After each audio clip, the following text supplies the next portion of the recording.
हाँ तो भाइयों, आज मैं आप लोगों से एक सवाल पूछूंगा। जिसने उसका सही जवाब दिया उसको मैं इनाम दूंगा। मैं ये देखना चाह रहा हूँ जो मैंने तुम्हें पढ़ाया है तुम लोग उस पर अमल कर रहे हो या नहीं।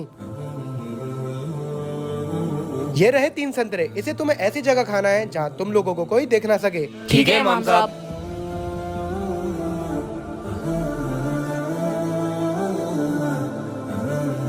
हाँ तो भाइयों, आप लोगों ने संतरे खा लिए? जी इमाम साहब, खा लिए। आप लोगों को किसी ने देखा तो नहीं? इमाम साहब, मैंने तो कार के पीछे छुप कर खाया, मुझे वहाँ किसी ने नहीं देखा। इमाम साहब, मैंने तो कब्रिस्तान में पेड़ के पीछे छुप कर खाया और मुझे किसी ने देखा भी नहीं। और मैंने तो एक ऐसी जगह छुप कर खाया जहाँ मुझे कोई देख भी नहीं सकता। लगता है आप लोगों को मेरी दी हुई तालीम समझ में नहीं आई। आप लोगों ने छुपकर संतरे तो खा लिए, लेकिन आप लोगों को एक ने देख लिया। इमाम साहब, किसने? अल्लाह ने। शायद आप लोग भूल गए हो, हम लोग किसी भी हालत में हो और कहीं पर भी हो, लेकिन अल्लाह हमें हमेशा देख रहा है। मिट जाए गुनाह का तसव्वुर ही जहाँ से, अगर हो जाए यकीन के अल्लाह देख रहा है।